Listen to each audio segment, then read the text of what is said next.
Sales மட்டும் இல்ல, எந்த ஒரு ஜாப் ரோலா இருந்தாலும் உங்க எனர்ஜி லெவல் முக்கியம். என்ன சார் சொல்றீங்க? எனர்ஜி லெவல்னா நான் எனர்ஜெட்டிக்கா தான் இருக்கிறேன். எனர்ஜி லெவல் உங்க வாய்ஸ்ல தெரியும், உங்க பாடி லாங்குவேஜ்ல தெரியும். நீங்க எதெல்லாம் ஃபோக்கஸ் பண்ணா உங்களோட எனர்ஜி லெவலை மெயின்டைன் பண்ணலாம் அப்படிங்கிறது நம்ம பார்க்கலாம். உங்க பிலீஃப் சிஸ்டம், நம்மளை சுத்தி நடக்கிற விஷயங்கள் உங்களோட எனர்ஜியை ரொம்பவே பாதிக்கும். காலையில நீங்க வெளியில வரீங்க, ஏதோ ஒரு விஷயம் நடக்குது, அதை நீங்க ஆபீஸ் வர வரைக்கும், மீட்டிங் வரைக்கும் அதையே தூக்கிட்டு வர போறீங்களா? இல்ல இதுக்கும் எனக்கும் எந்த சம்பந்தம் இல்லை, நான் என்னுடைய வாழ்க்கையை, என்னுடைய நாளை பாசிட்டிவா அப்ரோச் பண்ண போறேன் நீங்க சொன்னீங்கன்னா அது எல்லாம் மறந்துடும். உங்க பிலீஃப் சிஸ்டம் உங்களோட எனர்ஜியை டிஸ்டர்ப் பண்ணாம பார்த்துக்கோங்க.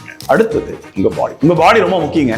நீங்க உங்களோட வயசு 25 இருக்கலாம், இல்ல 35 இருக்கலாம், என்ன மாதிரி 50 வயசை தாண்டின ஒரு பர்சனா இருக்கலாம். உங்க பாடி ஹாஸ் அ லிமிடேஷன். இவ்வளவுதாங்க பண்ண முடியும். உங்களால தொடர்ந்து ஒரு 24 மணி நேரம் வேலை பார்க்க முடியுமா? முடியாது. அதனால உங்க உடம்பை பார்த்துக்க வேண்டியது உங்களுடைய வேலை. சரியான போஷர்ல உட்காரணும். நீங்க வண்டி ஓட்டும் போது எப்படி வண்டி ஓட்டுறீங்க, எவ்வளவு நேரம் நிக்கிறீங்க, எல்லாமே உங்களோட உடம்பை பாதிக்கும். அது மட்டும் இல்லாம என்ன மாதிரி உணவு நீங்க சாப்பிடுறீங்க, அது ரொம்ப முக்கியம் உங்க பாடிக்கு. தயவு செஞ்சு உங்களோட காலை உணவை எந்த காரணத்தை கொண்டும் தவிர்க்கிறாங்க.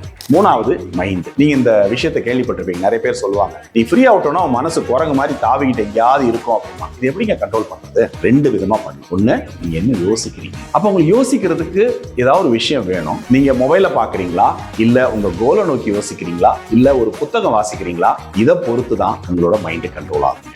அதனால என்ன பண்றீங்க, உங்க எண்ணங்களை கண்ட்ரோல் பண்ணுங்க. 4வது, உங்களோட தூக்கம். மினிமம் 7 மணி நேரம் தூங்குற மாதிரி பார்த்துக்குங்க. ஒரு குறிப்பிட்ட டைம் வச்சுக்கிட்டு, சப்போஸ் 10 to 5 இல்ல 11 to 6 பிக்சடா அந்த டைம்ல முழுசா தூங்குற அளவுக்கு பண்ணுங்க. மொபைலை முதல்ல கொண்டு போய் ரூமுக்கு வெளியில வச்சிருங்க. சார்ஜ் போட்டு பக்கத்துல வச்சுட்டே தூங்காதீங்க. கடைசி நிமிஷம் வரைக்கும் ஸ்டேட்டஸை பார்த்துட்டு இருக்காதீங்க. ஒழுங்கா உங்களோட சுற்றுப்புறத்தை முக்கியமா பார்த்து, அது உங்க வீடா இருக்கலாம், நீங்க டிராவல் பண்ற காரா இருக்கலாம், நீங்க பழகுற மக்களா இருக்கலாம், இல்ல படிக்கிற புத்தகமா இருக்கலாம், இல்ல நீங்க யூஸ் பண்ற ஆப்பா இருக்கலாம், நீங்க யூஸ் பண்ற வார்த்தைகளா இருக்கலாம். இது உங்களோட என்விரான்மெண்ட்டை டிசைட் பண்ணும். இந்த விஷயங்களை நீங்க கவனிக்கிறது மூலமா நீங்க எப்பவுமே எனர்ஜெட்டிக்கா இருக்க முடியும். Build your energy, boost your energy.